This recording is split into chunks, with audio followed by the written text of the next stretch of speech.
बहुत बहुत सारे लोग मुझे कमेंट करके पूछ रहे थे पीएसआईटी के बारे में, ये बता दो वो बता दो, एडमिशन काउंसलिंग। मेरे दिमाग घूम जाता है रिजेक्ट। तो फिर मैं वो बताने आ रही हूँ जो मुझे पता है, क्योंकि देखो अभी तक मुझे जितना भी पता था मैं ऑलरेडी वो पोस्ट कर चुकी हूँ, ठीक है। इसके अलावा मुझे ज़्यादा नहीं पता है पीएसआईटी के बारे में, क्योंकि क्योंकि तुम लोग को बता दूँ मैं कौन हूँ। मैं खुद फ्रेशर हूँ, मैं फ्रेशर हूँ, ठीक है। मैंने जस्ट अप्रैल में एडमिशन लिया, तो मैं कहाँ से इतनी सारी डिटेल्स दे सकती हूँ बताओ। मुझे खुद भी तो नहीं पता ना, और जितना मुझे पता है मैंने बता दिया है, ठीक है। लेकिन फिर भी कुछ लोग पूछते हैं ना, जो भी क्वेश्चन है मैं उनका आंसर कर रही हूँ इस वीडियो में, ठीक है। सबसे पहला क्वेश्चन ये होता है कि मैंने काउंसलिंग ली है कि नहीं, ठीक है। तो मैंने कोई काउंसलिंग नहीं करी मेरी, ठीक है। और मेरा डायरेक्ट एडमिशन हुआ था जिसमें मैंने टेस्ट दिया था, इंटरव्यू दिया था, और ट्वेल्थ स्कोर, इन तीनों के स्कोर के हिसाब से मुझे मेरी ब्रांच मिली थी बीटेक में, ठीक है। फिर बहुत लोग बोलते हैं कि उनको ये नहीं पता चलता है कि उनकी सीट कंफर्म है कि वेटिंग है।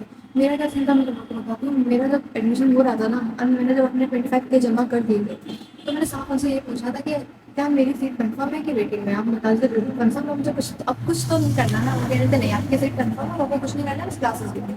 तो ये मैंने खुद कंफर्म किया था, तो शायद तुम लोग नहीं किया, ठीक है। तो तुम लोग खुद इतने सारे कॉन्टैक्ट हेल्पलाइन नंबर्स होते हैं, तुम लोग खुद कॉल करो और पूछ लो कि तुम्हारी सीट कंफर्म है की वेटिंग में है, ठीक है। ऐसे डाउट में मत बैठो, ठीक है। और जिनकी वेटिंग में है उन्होंने भी 25K दिए हैं, जिनकी कंफर्म हो गई उन्होंने भी 25K दिए हैं, ठीक है। जिनकी वेटिंग में बाई चांस उनको नहीं मिलती है सीट इन फ्यूचर, तो उनके पैसे वापस हो जाएंगे, लेकिन आप रिस्क मत लो, आप अपनी सीट का पता कर लो, ठीक है। और जिनकी अभी वेटिंग है उनके 80% चांसेस होते हैं कि उनकी सीट कंफर्म हो जाती है, ठीक है। बहुत रेयर चांस होगा कि तुम लोग को सीट ना मिले, रेयर, ठीक है। और क्वेश्चन आते हैं कि अगर मेरा डायरेक्ट एडमिशन हुआ तो मैंने काउंसलिंग की है कि नहीं, नहीं ली है। मेरी कोई काउंसलिंग नहीं हुई, मेरा टेस्ट हुआ था, मेरा इंटरव्यू हुआ था, एंड उसके स्कोर के हिसाब से एडमिशन हो गया था। मेरी कोई काउंसलिंग नहीं हुई, और इतनी सारी चीज़ें मुझे पता है, ठीक है। इससे ज़्यादा मुझे कुछ नहीं पता कॉलेज के बारे में। कॉलेज कब स्टार्ट होगी यहाँ पे मुझे पता चला है, या तो अगस्त लास्ट या तो फर्स्ट वीक ऑफ स्टार्ट हो सकती है, तो वहाँ का स्टाफ में मुझे ये पता है, ठीक है। उसके अलावा अटेंडेंस का वो लोग पूछते हैं, तो पहले 90% थी, अब 75 हो गई, लगती है अच्छी बात है।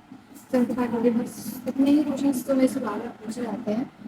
और एक चीज़ मैं बोलूँगी, जाके अपनी सीट का पता कर लो। इतने नहीं पता है कि मुझे सीट कंफर्म हुई है कि नहीं, पता करो, ठीक है। कॉल करके पता करो, फिर सारे नंबर्स बताओ तो तुम्हें बता दो, ठीक है। मिलते हैं नेक्स्ट में। और हाँ, मैं खुद एक फ्रेशर हूँ, तो मुझे बहुत कम ही पता है। मैंने अभी अप्रैल में एडमिशन लिया है, तो जैसे एक्सपेक्ट मत करो कि मुझे बहुत कुछ पता है, मुझे नहीं पता है। जो जो मेरा एक्सपीरियंस था मैं ऑलरेडी वो पोस्ट कर चुकी हूँ, और अगर आगे जो जो मुझे पता चलेगा मैं बताती रहूँगी, ठीक है। तो जाके जिसको भी टेस्ट इंटरव्यू के देखने वीडियो मैंने ऑलरेडी पोस्ट कर दिया, मैंने जाके देख सकते हो, ठीक है। तो so guys please do subscribe my channel, और नेक्स्ट वीडियो पोस्ट होंगी जल्दी, बाय, ऑल द बेस्ट।